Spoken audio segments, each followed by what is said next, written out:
ہے، اس کے نفسانی خواہش ابھرتے بھی ہیں، اس کے جذبات، اس کے احساسات کے اندر بہت سارے برے کام کرنے کے خیالات آتے ہیں، مگر دیکھو یہ میرا بندہ ہے جس نے رمضان المبارک کے پورے مہینے میں اس نے پیاس کی شدت کے باوجود بھی، پیاس اسے لگتی تھی مگر اس نے پانی کو نہیں چھوا، بھوک اسے لگتی تھی مگر اس نے ایک لقمہ دانہ جو ہے اپنے منہ کے اندر نہیں لے گیا، اپنے پیٹ میں نہیں لے گیا،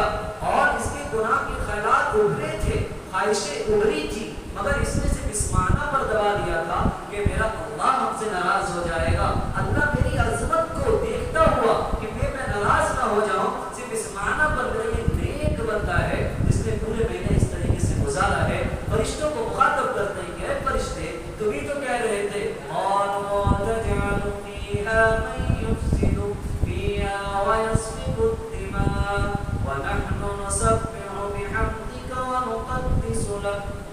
فرشتے نے جب آدم علیہ السلام کو اللہ پیدا فرما رہے تھے، اس وقت فرشتے کہہ رہے تھے کس کو پیدا فرما رہے آپ، کس کو پیدا فرما رہے اتجعل فیہا من یفسد فیہا ویسفک الدماء، کہ جو زمین پر جائیں گے نا تو فساد مچائیں گے، لڑائی جھگڑا بن جائیں گے، فساد برپا کریں گے اور خون ریزیاں کریں گے، ایک دوسرے کی خون بہائیں گے، اللہ کس کو آپ پیدا فرما رہے ہیں؟ اور فرشتے کہہ رہے تھے وَنَحْنُ نُسَبِّحُ بِحَمْدِكَ وَنُقَدِّسُ لَكَ، ارے ہم تو آپ کے اللہ تسبیح بیان کرتے ہیں، آپ کے ہم حمد بیان کرتے ہیں، دنوں رات رکوع میں ہے تو رکوع میں ہے، کوئی سجدے میں ہے تو سجدے میں ہے، دنوں رات ہمارا یہ مشغلہ ہے، یہ معمول ہے کہ ہم دن رات آپ کی تسبیح بیان کریں۔ آپ کیسے انسان کو پیدا فرما رہے ہیں جو جا کر زمین میں فساد مچائے گا، خون ریزیاں کرے گا، اور وَنَحْنُ نُسَبِّحُ بِحَمْدِكَ وَنُقَدِّسُ لَكَ، اللہ نے فرمایا بس کرو، اللہ نے فرمایا قَالَ إِنِّي أَعْلَمُ مَا لَا تَعْلَمُونَ، اللہ نے فرشتوں کو جواب میں فرمایا کہ دیکھو میں جو جانتا ہوں نا تم نہیں جانتے ہو، میں جو جانتا ہوں اپنے بندوں کے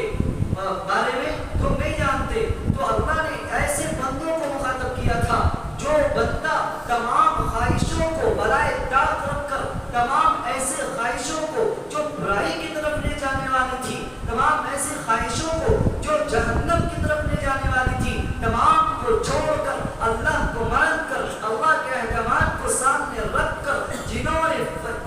شیطان کو چھوڑا ہوگا، اللہ سبحانہ و تعالیٰ نے اس دن ان امتوں کے بارے میں، انہی لوگوں کے بارے میں فرمایا تھا قَالَ إِنِّي أَعْلَمُ مَا لَا تَعْلَمُونَ، کہ میں جانتا ہوں جو تم نہیں جانتے۔ اللہ یہی جنوانا چاہ رہے تھے کہ دیکھو پھر یہی لوگ جب عید الفطر کے اندر جب کھڑے ہوتے ہیں،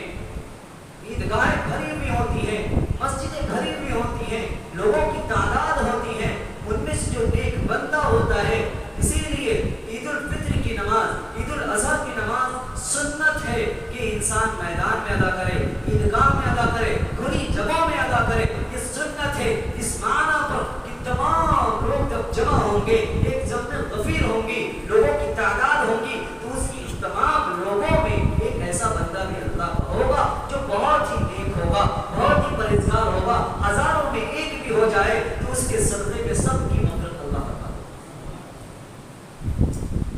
یہ ہے اسلام کا طریقہ۔ تو اللہ نے ایک سسٹم بنایا کہ بھائی جمعے ایک تو جماعت کے ساتھ نماز پڑھتے ہیں، لوگ آ کر جمع ہوئے، پھر جماعت کے بعد ایک سسٹم ہے، وہ ہے جمعے کے دن، کہ جمعے کے دن آ کر کچھ لوگ اور جمع ہوتے ہیں، ایک دوسرے کے حال احوال لیتے ہیں، ایک دوسرے سے بات چیت ہوتی ہے، بھائی اب آپ کے علاقے میں کیا چل رہا ہے، آپ کے وارڈ میں کیا چل رہا ہے، آپ کے گلی میں کیا چل رہا ہے، ایک دوسرے کے خیالات معلوم ہوتے ہیں۔ جماعت کی جب نماز ہوتی ہے، مسجد میں ہی نماز ہوتی ہے، پھر جمعہ کی نماز کو کہاں پہ بڑی مسجد میں پڑھی جائیں کہ 5-6 گاؤں کے لوگ آ کر جمع ہو جائیں، پھر ایک سسٹم بنایا، پھر عید کا ایک وقت رکھا جس میں پوری بڑی بڑی مساجد کے بھی لوگ ایک جگہ آ کر جمع ہو جائیں، پھر ان تمام کو ہٹا کر ایک حج کا موقع دیا کہ بھائی پوری کنٹری کے لوگ آ کر ایک جمع ہو جائیں اور معلوم کرے، دریافت کرے بھائی تمہارے کنٹری میں کیا حال ہے، ہمارے کنٹری میں کیا حال ہے، آپ کی کنٹری میں کیا حال ہے۔ یہ سسٹم اسلام نے بنایا کہ ایک دوسرے کا حال احوال دیا جائے۔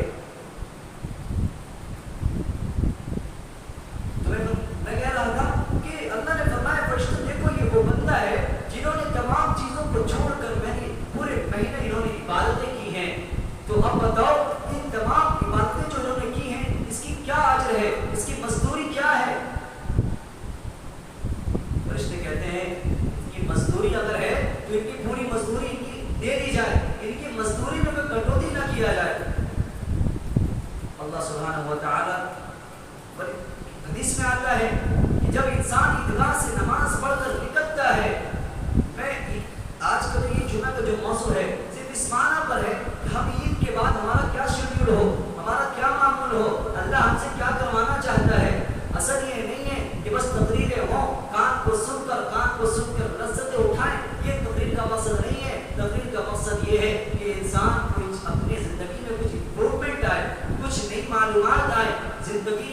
صبریں زندگی کے اندر دینی ماحول پیدا ہو، دینی معلومات پیدا ہو، اسلامی تعلیمات آئے، یہ جمعے کے بیان کا مقصد ہونا چاہیے۔ اور مسجد کے اندر ان تمام چیزوں کو جاننے کے لیے مسجد ہے کہ اس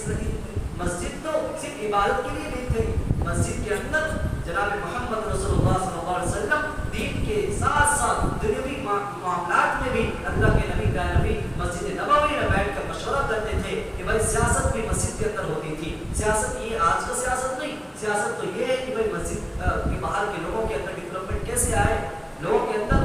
مشغلے اور تجارتی صنعتیں کیسے تیار کی جائیں، یہ سب بھی اسلام ہے۔ اسلام تو کہتا ہے، اسلام کے اندر تو یہ ہے کہ سوال کرنا منع کیا گیا ہے، جب مانگنا منع کیا گیا ہے تو غریبی کے تو تصور ہی نہیں کیا جا سکتا۔ مانگنا اسلام کے اندر سب یہ سسٹم ہے کہ انسان کو غریبی پسند نہیں کیا گیا، یعنی امیر میں رہ کر پیسے رہ کر کوئی غریبی اختیار کرے، اس کو پسند کیا گیا ہے، نہ کہ اس کو پسند کیا گیا کہ انسان بس کچھ کمائے ہوئے نہیں، بس غریب بن کے کھڑا رہے، بس یہی ہے۔ یہ زندگی کا مشغلہ ہو، جب وہ فرشتے تمام کے تمام فرشتوں کے سامنے اللہ لوگوں کو دکھاتا ہے کہ دیکھو یہ میرا بندہ ہے۔ حدیث میں آتا ہے کہ لوگ عید الفطر کی نماز پڑھ کر نکلتے ہیں، اللہ فرماتے ہیں کہ ان تمام کی مغفرت میں نے کر دی، تمام کی مغفرت کروا دی، میں نے ان کے پرانے گناہوں کو نیکیوں میں تبدیل کر دیا ہے، جو گناہ ہوئے تھے اس کو میں نے کنورٹ کر کر، اس کو ریسائکل کر کر میں نے کیا کیا ہے، ان تمام گناہوں کو، سیئات کو ہم نے حسنات میں مبدل کر دیا ہے، یعنی اچھی چیزوں میں مبدل کر دیا ہے۔ تو اصل مقصد ہمارا یہ ہو کہ یہ مغفرت کیا ہے۔ مغفرت کے معنی ہم یہ سمجھتے ہیں کہ مغفرت کا مطلب کہ ہم جنتی ہو گئے، مغفرت کا مطلب ہم اب تک یہ سمجھتے تھے کہ مغفرت ہو گئی مطلب ہم خلاصی پا گئے، یعنی دنیا سے ہم بچ گئے اور جنتی ہم ہو گئے۔ مغفرت کا مطلب یہ ہے کہ انسان کے دلوں کو جو گناہ کے دھبے لگے ہوئے ہوتے ہیں، اللہ سبحانہ وتعالی اس دھبوں کو ریسائکلنگ کر کر، صاف کر کر، شفاف کر کر، اس کو پاک صاف کر کر ایک دم صاف سفید کر دیتا ہے۔ جس طریقے سے کپڑا انسان کا سفید ہو جاتا ہے، اسی طریقے سے انسان کا دل سفید ہو جاتا ہے، گناہ کو اللہ مٹا دیتا ہے۔ مغفرت کا معنی اصل یہی ہے کہ انسان پاک صاف ہو گیا، انسان کا جو دل ہے وہ گناہوں سے پاک ہو گیا ہے، اب وہ صاف ستھرا ہو گیا ہے۔ اب انسان کو چاہیے کہ وہ گندگیاں جو صاف ہو گئی ہیں، صاف ستھرے ہو گئے ہیں، ان میں اور گندگیاں لگنے نہ دے۔ کتاب کے اندر ایک مثال دی، مثال یہ دیا کہ دیکھو انسان کپڑے پہنتا ہے، ہم میں سے بعض لوگ یہاں سفید کپڑے پہنے ہوئے ہیں، جو سفید کپڑے پہنتے ہیں، یعنی یہی سفید کپڑا کبھی گندا بھی ہو جاتا ہے، کبھی میل کچیل بھی لگ جاتا ہے، کبھی کیچڑ بھی لگ جاتا ہے، کبھی چپل سے کیچڑ جو اچھلتے ہیں اس میں داغ سا پیدا ہو جاتا ہے۔ جب داغ پیدا ہو جاتا ہے، ڈارکنیس اس میں آ جاتے ہیں، اس کپڑے کو جب واش کیا جاتا ہے، دھویا جاتا ہے، جب اس میں پاؤڈر وغیرہ دے کر اس کو جب صاف کر دیا جاتا ہے، لانڈری میں چاہے گھر میں چاہے واشنگ مشین میں، کسی بھی چیزوں میں جب وہ صاف سفید ہو کر نکلتا ہے تو انسان اپنے اس کپڑے کو جو صاف شفاف ہو چکا ہوتا ہے، کتنے چھوٹی چھوٹی گلیوں سے بچتا ہے، گندے گندے نالے کے بغل سے گزرنے میں ڈرتا ہے، تھوڑی تھوڑی ایسی جگہوں میں جہاں سے پانی کے ڈبکے گر رہے ہوتے ہیں وہاں سے بچ کر نکلتا ہے، اس معنی پر نکلتا ہے کہ میرا کپڑا بہت صاف ہے، میرا کپڑا بہت سفید ہے، اگر اس میں ایک داغ بھی لگ جائے گا تو یہ کپڑے کے اندر معلوم دے گا، دکھے گا، اس کے نتائج اچھے نہیں ہوں گے، لوگ کہیں گے تمہارے کپڑے میں داغ لگ گیا ہے۔ مگر اس شخص کو بھی دیکھیے جس کا کپڑا گندا ہی رہے، جس کے کپڑے میں گندگیاں لگی ہوئی ہیں، بھری ہوئی ہیں، میل کچیل بھرا ہوا ہوتا ہے، پھر اسے کوئی فرق نہیں ہوتا، وہ جہاں چاہتا ہے وہاں چلا جاتا، جہاں چاہتا ہے وہاں بیٹھ جاتا، وہ جگہ کی بھی پرواہ نہیں کرتا کہ جگہ گندی ہے یا صاف ہے۔ اس طریقے سے تو یہی انسان مغفرت کا مطلب ہے کہ انسان کو اللہ نے جب ان کی مغفرت فرما دی ہے، اللہ کی ذات سے امید ہے کہ اللہ سبحانہ و تعالیٰ نے ہماری مغفرت فرمائی ہوگی، اللہ کی رحمت سے امید رکھنی چاہیے کہ اللہ نے ہماری مغفرت فرمائی ہوگی۔ جب اللہ نے مغفرت فرما دی ہے اس کے بعد کا کام یہ ہے کہ ہم صاف شفاف ہو گئے، اب چاہیے کہ ہم اپنے دل میں جو سفید ہو چکا ہے، جو صاف ہو چکا ہے، گناہوں سے پاک ہو چکا ہے، کینہ بغض و عداوت سے پاک ہو چکا ہے، اس میں اللہ نے اس کو صاف کر دیا ہے، تو اب اس میں ہمیں ضرورت ہے اس میں داغ لگنے سے ہمیں بچانا ہے۔ ہمیں بغض و عداوت کو نکال کر باہر پھینکنے کی ضرورت ہے، دشمنی عداوت کو باہر پھینکنے کی ضرورت ہے، دل سے حسد بغض نکالنے کی ضرورت ہے، انسان کو اپنے دل کو کشادہ رکھنے کی ضرورت ہے۔ ایک جو انسان کا ہے وَذَرُوا ظَاهِرَ الْإِثْمِ وَبَاطِنَهُ، کہ اللہ فرماتے ہیں ایک تمہارا ظاہر ہے، ایک تمہارا باطن ہے، جو ظاہر ہے اس کو بھی اس کی بھی ہم پاکی چاہتے ہیں، ایک تمہارا باطن ہے میں اس کی بھی پاکی چاہتا ہوں۔ ظاہری پاکی تو یہ ہے کہ انسان اپنے لباس کو اسلام والا بنائے، انسان اپنے چہرے کو اسلام والا بنائے، انسان اپنے رہنے سہنے کو اسلام والا بنائے، اٹھنے بیٹھنے کو اسلام والا بنائے، سونے کو اسلام جیسا بنائے، جب کھائے تو اسلام کے تعلیمات کے مطابق کھائے، جب انسان پانی پیے تو اسلام کی تعلیمات کے مطابق پیے۔ یہ انسان کا ظاہری ہے۔ جب انسان گھر میں داخل ہو تو اسلامی تعلیمات کے مطابق گھر میں داخل ہو۔ انسان جب بس پر سفر کرے تو اس میں چڑھنے کی جو دعائیں ہیں، بس میں اترنے کی جو دعائیں ہیں، اس طریقے سے ادا کرے اسلامی تعلیمات کے مطابق۔ جب سیڑھی پہ چڑھے تو اس کی اسلامی تعلیمات کے مطابق چڑھے، اترے تو اس کی اسلامی تعلیمات کے مطابق اترے۔ تمام چیزوں کی دعائیں ہیں جو مسنون دعائیں ہیں۔ اللہ کے نبی ہر چیز میں کھانا کھاتے، کھانے سے پہلے کی دعا پڑھتے، بیچ میں دعا پڑھتے، بھول جاتے تو بیچ کی دعا فرمایا، اگر اخیر میں کھانا کھا چکے تو اس کے بعد کی دعا ہے، جوتا پہننے کی دعا ہے، جوتا اتارنے کی دعا ہے، گھر میں داخل ہونے کی دعا ہے، گھر سے باہر نکلنے کی دعا ہے، تمام چیزوں کی دعائیں جناب محمد رسول اللہ صلی اللہ علیہ وسلم کی ایک آمد پر اللہ کے نبی دعائیں فرماتے تھے، یہاں تک کہ یہ ہمارا ہے ظاہر، جو ظاہر بھی اسلامی کہ اسلام کی تعلیمات کے مطابق ہو۔ وَذَرُوا ظَاهِرَ الْإِثْمِ وَبَاطِنَهُ، اللہ فرماتے ہیں کہ ظاہر گناہ کو بھی چھوڑ دو اور باطن جو تمہارے گناہ ہیں، دل میں کسی کے لیے حسد رکھنا، بغض رکھنا، عداوت دشمنی رکھنا، کینہ رکھنا، یہ تمام کی تمام چیزیں باطنی گناہ ہیں۔ جس طرح ہم ظاہر کو صاف کرنے میں لگے ہوئے ہیں، اس طریقے سے ہمیں چاہیے کہ ہم اپنے باطن کو بھی صاف کریں۔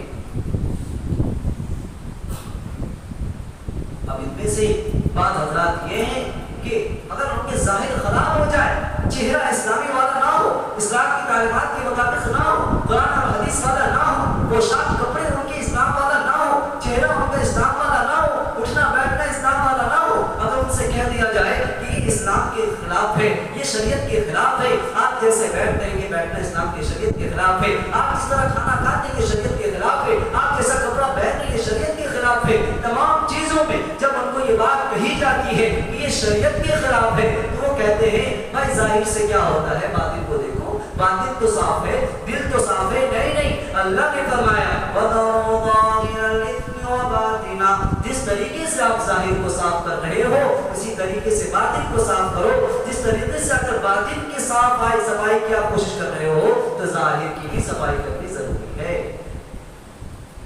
کیونکہ آپ کو معلوم ہونا چاہیے کہ ظاہر کا اثر باطن پر پڑتا ہے۔ اگر آپ نے ظاہر صحیح نہیں رکھا ہے تو باطن کی امید کم ہے کہ باطن میں آپ کا صحیح ہو۔ اسی لیے جب ظاہر صحیح ہوتا ہے تو باطن بھی صحیح ہوتا ہے، کیونکہ ظاہر کا اثر باطن پر پڑتا ہے۔ تو ہمیں کرنا یہ ہے کہ جس طریقے سے اللہ نے ہمارے دل کو صاف کر دیا ہے تو ہماری بھی یہ کوشش ہو کہ اے اللہ آپ نے صاف تو کر دیا ہے، آپ نے سروس تو کر دی ہے، اب ہماری ضرورت ہے کہ ہم اس کو مینٹین کریں، ہم اس کو مینٹین کریں۔ مینٹین کس معنی پر کرنا ہے؟ اس معنی پر کرنا ہے کہ عید کے بعد بھی اللہ ہم اب سے نماز قضا نہیں ہوگی،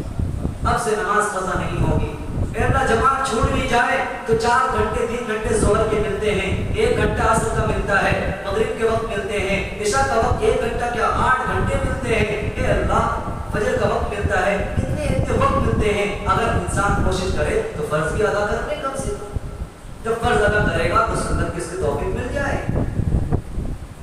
تو یہ آج ہمیں اپنے دلوں میں، اپنے ذہنوں میں، اپنی زندگی میں ایک ارادہ کر اٹھنا ہے۔ اے اللہ رمضان میں جس طریقے سے آپ نے مسجد میں آنے کی، حاضری کی آپ نے توفیق عطا فرمائی، یہ فیکٹ ہے کہ جو انسان مسجد میں حاضری دیا ہے، جو انسان رمضان میں نماز پڑھا ہے، 11 مہینہ اس نے نماز نہیں بھی پڑھی تھی، اس نے اچھے کام نہیں بھی کیے تھے، اگر اس نے رمضان میں آ کر نمازیں پڑھی ہیں، روزے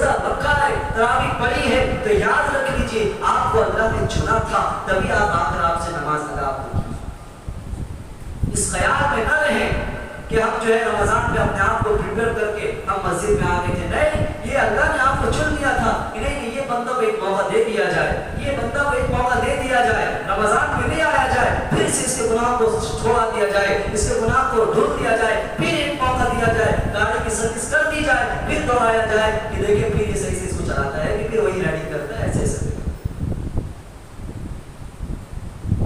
جہاں سروس ہوئی کہ بھائی 3 مہینہ تک سروس چلے گا، بھائی ایسے گاڑی ایسے چلائے کہ بھائی وہ ایک ہی مہینہ کے اندر کیا 15 دن کے اندر ہی وہ پھر سے سروس کا محتاج ہو گیا۔ تو اللہ نے سروس کر دی ہے، یہ توفیق الہی ہے کہ ہم نے نمازیں اب جو پڑھا ہے، جو جس نے پڑھی ہے نمازیں وہ خوش ہے، خوش نصیب ہے کہ اللہ نے توفیق دی تھی۔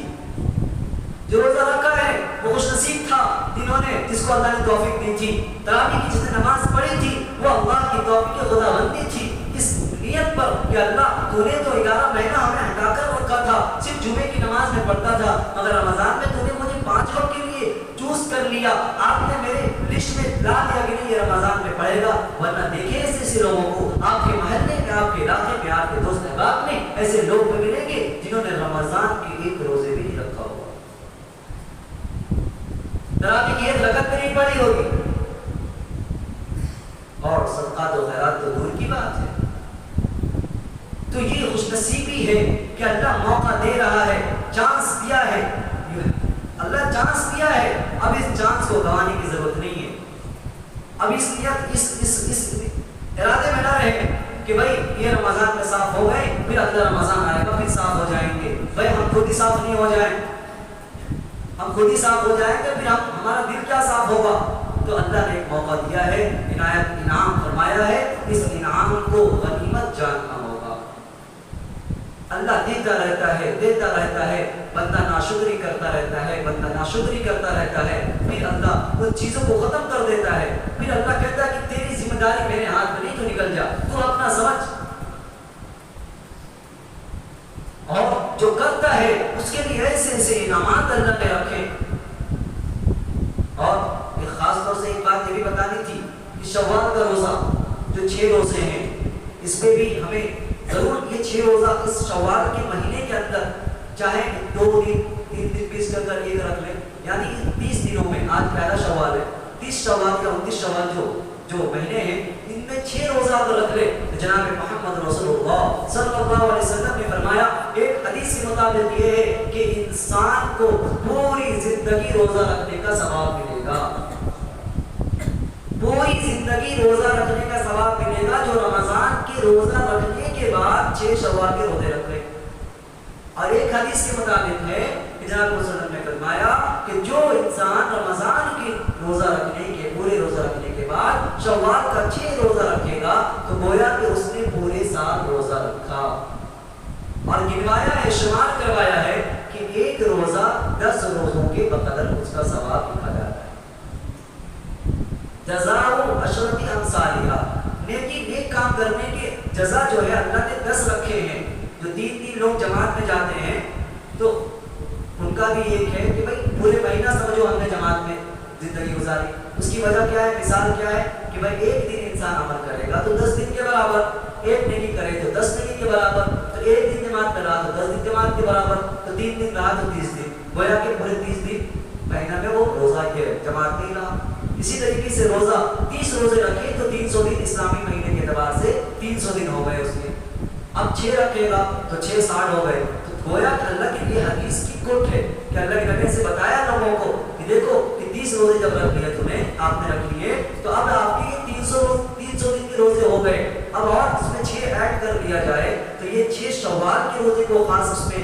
متعین کیا کہ 6 شوال کے روزے رکھ لے تو گویا کہ یہ 6 سے 60 ہو گیا، تو 360 دن ہوتے ہیں اسلامی مہینہ کے اعتبار سے، تو گویا کہ اس نے پورے سال روزے رکھنے میں گزار دیا۔ تو ہم میں سے ہر کوئی یہ چاہے کہ ہم شوال کے روزے، اب یہ نہیں ہے کہ پیدل بھی رکھے، کنٹینیوسلی رکھے، بس بھائی 4 دن میں ایک رکھ لے تو بھی شاید یہ مکمل ہو جائے، 4 دن میں ایک رکھ لے، اب مگر اصل یہ ہے ہمت کرے تو یہ شعر زندگی میں اگر اس کو یاد کر لیا جائے تو ہر موقع پہ اس کو پڑھ کر اپنی زندگی کو تبدیل کر انسان کر لے کہ ہمت کرے تو کیا نہیں انسان کے بس میں، ہمت کرے تو کیا نہیں انسان کے بس میں، یہ کم ہمتی ہے جو بے بسی مار انسان کوشش تو کر لے۔ میں نے ایسے ایسے دوستوں کے قول کو پڑھا ہے، قول کو سنا ہے جو سعودی میں رہتے ہیں